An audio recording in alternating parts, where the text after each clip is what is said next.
എടി ഭയങ്കരി, നീ കള്ളം പറയുന്നോ? നിന്നെ ഞാൻ ഇന്ന് ശരിയാക്കി തരുന്നുണ്ട്. ഒരു കാര്യം ഏൽപ്പിച്ചാൽ കൃത്യമായിട്ട് ചെയ്യാൻ അവൾക്ക് പറ്റത്തില്ല. ആ വിടമ്മ, മതി, എനിക്ക് വേദനിക്കുന്നു. എന്തിനാണ് നീ ഇങ്ങനെ കേൾക്കുന്നത്? അതെ, ചേച്ചി ചേച്ചിയുടെ കാര്യത്തിൽ കാണുമ്പോൾ ചിരി വരിക. ആടി, എല്ലാവരും ഇന്ന് കരയേണ്ടി വരും. ബാലു ഇങ്ങോട്ട് വരട്ടെ. ബാലുവിന്റെ ഷർട്ട് കാട്ടിക്കൂട്ടി വെച്ചിരിക്കുന്നത് കണ്ടോ? സത്യമായിട്ട് ഞാനല്ല അമ്മ, അവള് കള്ളം പറയാ. ഇല്ല അമ്മ, ഞാൻ കള്ളൊന്നും പറഞ്ഞിട്ടില്ല. ഞാൻ അവിടെ ഇന്ന് പഠിക്കായിരുന്നു. എനിക്ക് കുറെ പഠിക്കാനുണ്ട്. ചേച്ചി ചേച്ചി എന്നോട് പറഞ്ഞിട്ടില്ല. ഡീ കള്ളി ശിവ, നിനക്ക് ഞാൻ വെച്ചിട്ടുണ്ട്. നോക്കിക്കോ, നിനക്കിട്ട് നല്ലൊരു ഉഗ്രൻ പണി ഞാൻ തരുന്നുണ്ട്. നീ കള്ളം പറയാൻ തുടങ്ങിയ എന്നോട്.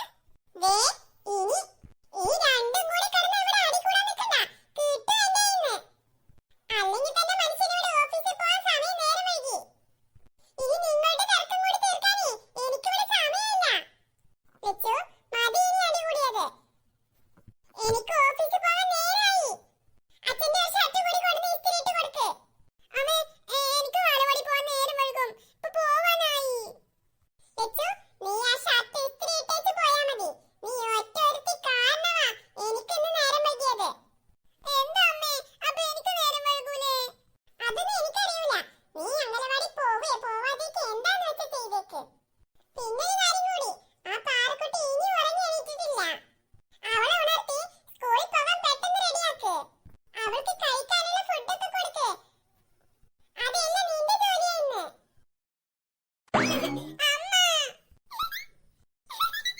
എന്താ നീ ചിരിക്കുന്നത്? നല്ല മുട്ട പണിതന്നെയാ ചേച്ചി ചേച്ചിക്ക് കിട്ടിയിരിക്കുന്നതെന്ന് ഓർത്തിട്ടാ. പാറക്കുട്ടിയെ അവിടെ നിന്ന് എണീപ്പിച്ച് ആറക്കുട്ടി ഒന്ന് പല്ല് തേച്ച് കുളിച്ച് കിട്ടുമ്പോഴേക്കും ഇന്ന് രാത്രിയാവും ചേച്ചിയേ. എന്റെ ദൈവമേ, ഇനി ആ കുരിപ്പിനെ ഒന്ന് എണീപ്പിച്ച് കിട്ടണമെങ്കിൽ ഒരു പാട് എന്താണ്? എന്താടി, നിനക്ക് വട്ടായോ? ഞാനിപ്പോ കണ്ടു ആർക്കാ വട്ടായതെന്ന്. എന്തിനാണ് നീ പിന്നെ എന്നെ തന്നെ നോക്കി ചിരിച്ചോണ്ട് നിൽക്കുന്നത്? അതെന്താണെന്നറിയോ ലച്ചു ചേച്ചി, അമ്മ ലച്ചു ചേച്ചിയുടെ ചെവി പിടിച്ച് തിരിച്ചപ്പോഴേ ലച്ചു ചേച്ചി കരയുന്നത് കാണാൻ നല്ല രസമുണ്ടായിരുന്നു. നീ കുരിപ്പേ, നിനക്ക് എന്റെ കിട്ടും നല്ലോണം. മര്യാദക്ക് നീ എന്റെ കണ്ണിന്റെ മുന്നിൽ നിന്ന് പോയിക്കോ. എന്നാലും ചേച്ചിയുടെ കാര്യത്തില് നല്ല സൂപ്പർ ആയിരുന്നു കേട്ടോ. എടി ശിവ, നീ എങ്ങാനും എന്നെ അമ്മ നുള്ളിയത് ആരോടെങ്കിലും പറഞ്ഞു കൊടുത്തിട്ടുണ്ടെങ്കിൽ നിന്നെ ഞാൻ ശരിയാക്കി തരും കേട്ടോ. ഓ, ആരോട് പറയാൻ, ആര് കേൾക്കാൻ? അപ്പോഴേക്കും അവൾ തുള്ളിച്ചാടി അങ്ങ് ഓടിപ്പോയല്ലോ അവളുടെ സന്തോഷം കൊണ്ട്. മൂത്ത കുട്ടിയെ കൊണ്ട് എല്ലാം എന്റെ പണ്ടക്കല്ലേ. എന്റെ ദൈവമേ, ആ കുരിപ്പിനെ ഒന്ന് എണീപ്പിക്കണ്ടേ ഇനി? ഇത്രയും വലിയ പണി എനിക്കിട്ട് തരണ്ടായിരുന്നോ? പാർക്കുട്ടി, എന്റെ ദൈവമേ, ഈ കുരിപ്പിന് ഒരു കുലുക്കവും ഇല്ലല്ലോ. പാർക്കുട്ടി, ഒന്ന് എണീക്ക് പാർക്കുട്ടി, സമയം 8 മണിയായി. പാറു, നല്ല കുട്ടിയല്ലേ പാറു, ഒന്ന് എണീക്ക് പാറു. ചേച്ചിക്ക് നേരം വൈകി പാറു. എന്റെ ദൈവമേ, ഇവിടെ കള്ളവർക്ക് ഉറങ്ങാണെന്നാ തോന്നുന്നത്. പാറു, എണീക്ക് പാറു. ചേച്ചി ഒന്ന് പോ ചേച്ചി, ഞാനിവിടെ കിടക്കട്ടെ. പാറു, എണീക്ക് പാറു. ചേച്ചിക്ക് വയോടി പോണെങ്കിൽ ചേച്ചി പോയിക്കോ, ഞാനൊന്നും പോണില്ല ചേച്ചി. പാറു, അങ്ങനെ പറഞ്ഞ് പറ്റില്ല പാറു, നല്ല കുട്ടിയല്ലേ.